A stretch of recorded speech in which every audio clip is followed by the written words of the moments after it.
복된 소식 아름다운 소리 AM 1590kHz 시카고 기독교 방송입니다.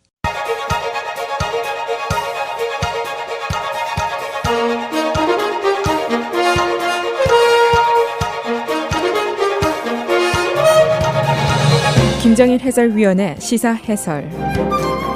세상을 넓게 봅니다. 삶의 지평이 넓어집니다.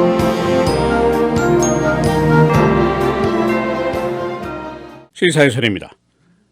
시카고 시경찰국장 에디 존슨이 어제 락퀸 맥다널 사건과 관련해서 7명의 경찰관을 파면할 것을 권고했습니다. 이번 조치는 시카고시의 인스펙터 제너럴, 시 감사실이 이번 사건을 조사한 이후에 10명의 경찰관을 파면하라는 권고를 공개한 직후에 나오게 된 것입니다. 시카고시 경국장은 증거 불충분의 이유를 들어서 10명이 아니고 7명의 처벌을 권고했습니다. 그래서 오늘은 시 경찰국의 이 사건에 대한 관련 경찰관 처벌이 어떻게 진행되고 있는 것인지, 또 그 과정은 어떤 것들인지, 또 시카고시의 궁극적인 목표는 무엇인지 알아보겠습니다. 이 시 감사실 또는 시 경찰국장이 관련 경찰관의 파면을 권고한다, recommendation 한다, 이렇게 얘기를 했다는데 의미가 있습니다. 궁극적으로 이 경찰관의 처벌은 시카고 폴리스 보드, 경찰위원회에서 최종 결정을 하는 사항입니다. 그래서 권고를 한다는 이야기에서 그치고 있습니다. 에디 존슨 국장이 어제 전 경찰관들에게 이 문제에 대해서 이메일을 보냈습니다. 자신의 결정을 통보를 했는데 그 내용을 보면은 이번 조치에 대해서 여러 가지 의견이라든가 의문이 있을 수 있는 것이지만은 이 결정은 내부 그리고 외부의 사실에 대한 철저한 조사에 따른 결정이다라고 전제를 하면서 내가 결코 가볍게 결정한 사항이 아니라고 설명을 했습니다. 이 지금까지의 조치를 보면은 시 감사실이 10명에 대한 파면을 권고했고 시경국장이 7명 파면 권고를 했고 이제 이 권고에 대해서 경찰위원회가 검토를 또 시작하게 됩니다. 그래서 처벌에 대한 동의 또는 부분적 수정도 할 가능성이 있습니다. 그러나 시경찰위원회가 최종으로 결정을 하게 됩니다. 그리고 또 해당 처벌을 받는 경찰관들도 권리가 있습니다. 이번 조치를 반박할 수 있는 기회가 주어지게 됩니다. 그러니까 굉장히 긴 과정이라고 볼 수가 있습니다. 이 지금 파면 조치에 대한 근거가 무엇인가? 이것이 이제 궁금한 사항인데 경찰 근무수칙 14조 위반입니다. 보통 Rule 14 이렇게 부르는데 직무 시에 거짓말 보고를 할 수 없다 하는 금지 조항입니다. 라틴 맥다널 피살 사건 비디오가 사건 후 13개월 만에 공개가 됐을 때 모든 시민들이 경악을 했었습니다. 이 라틴 맥다널이 손에 칼을 들고 있었지만은 그러나 경찰관으로부터 멀어져 가고 있는 순간에 가해 경찰관 제이슨 밴 다이크가 총격을 가했죠. 16발이었습니다.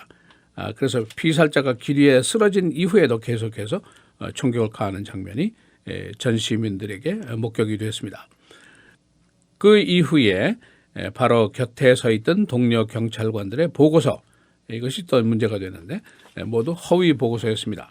당시에 곁에 있던 조셉 워시라는 경찰관은 락퀸 맥다널이 칼을 들고 경찰관에게 달려들었다 이렇게 보고를 했고, 또 다른 보고서는 그가 총을 맞고 쓰러졌다가 다시 일어나면서 경찰에게 공격을 시도했다 이런 보고서까지 있습니다. 그러니까 비디오상의 장면하고는 전혀 다른 보고고 이것이 바로 Rule 14 위반한 허위 보고다, 그런 결정이죠. 이번 사건의 처벌 과정이 진행되는 동안에 2명의 고위 경찰관이 은퇴 또는 퇴직을 했습니다. 하나는 경찰 부국장이었고 또 당시에 형사국장이었던 사람은 이직을 했습니다. 인스펙터 제너럴 오피스의 조사가 여기서 끝나는 것이 사실은 아닙니다. 과연 시 경찰국의 고위 관리 중에 누구까지 당시에 이 보고서가 허위인 줄을 알고 있었는가, 또 그런데도 불구하고 이 비디오 공개를 수사 중 이런 이유를 들어서 저지했는가, 여기에 대한 조사도 병행이 되고 있습니다. 사실 은폐의 동기는 또 무엇인가, 이것도 이제 조사가 됩니다. 지난번에 잠시 정리해드린 대로 시카고시의 자체 조사와 함께 쿡 카운티의 특별검사, 연방검찰의 조사, Civil Rights 위반 여부 조사도 병행이 되고 있습니다. 그리고 또 다른 문제가 있는데 당시에 총을 쏘았던 해당 경찰관만 폴리스 파워 수사권이 이제 반납이 되는 것이죠. 배지와 총을 반납하는 것인데 나머지 허위 보고서를 낸 5명의 경찰관들은 그 이후에도 지금까지 계속해서 순찰 업무를 계속 해오고 있습니다. 왜 이렇게 계속하고 있는가? 이것도 이제 조사가 되고 있습니다. 라마 매뉴얼 시장은 이번 비위 경찰에 대한 처벌 과정에서는 빠져 있습니다. 시경 국장의 권한이기 때문이죠. 그래서 자신은 이번 조치에 동의한다 안 한다 정도를 밝힐 정도의 위치에 서 있습니다. 그러나 시장에게 남은 중대한 정치적인 이슈들이 많이 있죠. 경찰관들의 허위 보고서, 경찰력의 직권 남용, 이걸 어떻게 막을 것인가, 이걸 이제 제시를 해야 됩니다. 그리고 경찰과 시민들과의 신뢰감이 지금 깨져 있는데 과연 이것을 어떻게 회복시켜야 할 것인가, 이것도 중요한 과제입니다. 그러면서도 경찰의 사기를 유지하는 것입니다. 경찰의 사기가 떨어지면 범죄를 막을 수가 없죠. 또 범죄가 만연한 시카고시의 질서 유지, 범죄 척결 등을 어떻게 할 것인가, 어려운 과제가 남아 있습니다. 그리고 또 한 가지, 시장이 자신의 입으로 말한 이야기가 있는데 소위 Code of Silence, 침묵의 법칙이라는 것이죠. 경찰관들 내부에서 자신들의 보호를 위해서 비리를 보고도 눈을 감는 일, 입을 다무는 문화, 소위 묵계인데 이걸 어떻게 바꿀 것인가, 이것도 시장이 해결해야 될 과제입니다. 어제 바로 가해 경찰관인 제이슨 반 다이크에 대한 1급 살인죄 혐의에 대한 재판이 속개가 됐습니다. 변호인 측이 요청한 사항이 있는데 검찰에게 구체적으로 가해 경찰관이 법적인 권한 없이 한 행위가 뭐냐, 확실하게 정리해달라, 그런 요청을 했습니다. 이 경찰관에는 체포 또는 도주를 막기 위해서 경찰력을 사용하는 것이 보장이 되어 있다는 것이죠. 이 중에는 총기를 사용하는 것도 포함이 되어 있습니다. 그런데 어디까지가 보장되어 있는 것인가, 거기에 대한 질문을 하고 있는 겁니다. 해당 경찰관이 1급 살인죄로 기소가 되어 있는데 1급 살인죄를 증명하려면은 그 가해자가 죽이려는 고의성이 있었다, 그리고 죽이려는 계획성이 있었다, 이거를 증명해야 됩니다. 그러니까 법률 전문가들은 1급 살인죄 처벌을 피하려는 전략이 아니겠느냐, 그런 질문을 한 것이 그렇게 해석들을 하고 있습니다. 이 작년 11월 쿠카우니 검찰이 이 피살자 라코인 맥다롤이 손에 칼을 들고 있었지만은 경찰로부터 walked away, 걸어서 멀어져 가고 있었는데 이때 총격을 16발이나 쏴서 사살한 것은 살상 무기의 적절한 사용이 아니었다라고 기소장에서 주장을 하고 있습니다. 이 라코인 맥다롤 사건, 어제부터 처벌에 대한 이슈가 제기가 되고 있습니다만 사실은 아직 시작이라고 볼 수가 있습니다. 여러 경로의 수사는 계속이 되고 있고 그 수사가 끝나는 대로 처벌 문제도 다시 계속이 됩니다. 시사해설 김정일입니다.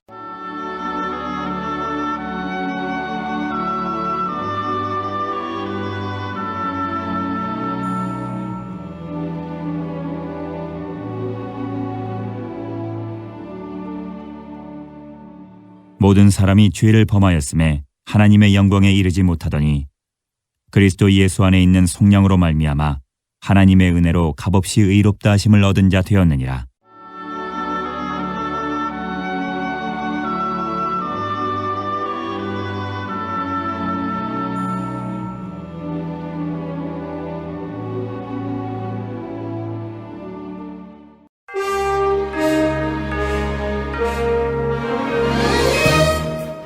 헤드라인 뉴스입니다. 브라질 당국에 의해서 출국 금지됐던 2명의 수영 선수들이 미국으로 돌아왔습니다. 브라질 경찰은 이 사건은 강도 사건이 아니고 선수들이 가스스테이션의 기물을 파손한 사건이라고 규정했습니다. 브라질 경찰은 조사받은 2명의 선수들이 강도 피해를 당한 적이 없다고 진술했다고 밝혔습니다. 미국 IOC는 브라질에게 사과했습니다. 루이지애나 홍수, 허리케인 샌디보다도 피해가 더 클 것으로 보입니다. 현재 피해상 13명 사망, 7,000명 이재민, 3천만 달러의 재산 피해 등입니다. 루이지애나 홍수 지역에 15시간 동안 31인치의 폭우가 쏟아졌었습니다. 대선 여론조사, 클린턴의 선두폭이 다소 좁아졌습니다. 퓨 리서치의 조사인데 클린턴 대 트럼프 41대 37입니다. 그러나 여성의 경우에는 49대 30의 차이로 클린턴의 지지가 높습니다. 트럼프의 태도가 다소 바뀌고 있다고 언론들이 묘사하고 있습니다. 그는 어제 자신의 일부 부적절한 언어에 대해서 유감이라고 말했습니다. 그의 선거 참모 진영 교체 이후에 그의 태도가 변화된 것으로 언론들이 분석하고 있습니다. 팍스 뉴스의 내부 개혁이 계속되고 있습니다. 2명의 부사장급 간부와 일부 주요 스태프들이 어제 또 교체됐습니다. 회장인 라저 에일스의 성희롱 사임 사건 이후에 인사교체가 계속되고 있습니다. 리오 올림픽 메달수 미국이 100개, 중국 58개, 영국 56개, 러시아 44개, 일본 36개, 그리고 한국은 18개입니다. 오늘은 미국과 스페인 바스켓볼 세미파이널 경기가 벌어지게 됩니다. 에디 존슨 시카고시 경찰국장이 어제 7명의 라틴 맥다노 사건과 관련된 경찰관의 파면을 권고했습니다. 이는 시카고시 감사관실의 보고서에 따른 조치입니다. 경찰관 처벌은 시카고 폴리스 보드에 의해서 최종 결정됩니다. 공화당 거버너와 민주당 의회와의 정쟁이 계속되고 있습니다. 브루스 라너 주지사는 지난 수요일 민주당이 일리노이를 망치고 있다고 공격했습니다. 이에 대해서 마이클 메리건 하원 의장은 어제 주지사의 극단적인 안건에 대해서 투쟁을 계속한다고 말했습니다. 양측의 대결은 11월 선거 이후에도 계속될 것으로 예상이 됩니다. 베어스와 페이트리엇과의 어제 시범 경기, 베어스가 23대 22로 패배했습니다. 베어스는 지난주에 브랑코스와의 시범 경기에서도 22대 0으로 패배했었습니다. 오늘까지 덥고 내일부터 기온이 다소 내려갑니다. 오늘 맑고 흐리고 89도, 내일 맑고 흐리고 한때비 79도, 주일 맑고 흐리고 최고 기온 74도입니다. 월요일, 화요일 계속 맑고 월요일의 최고는 78, 화요일은 83도입니다.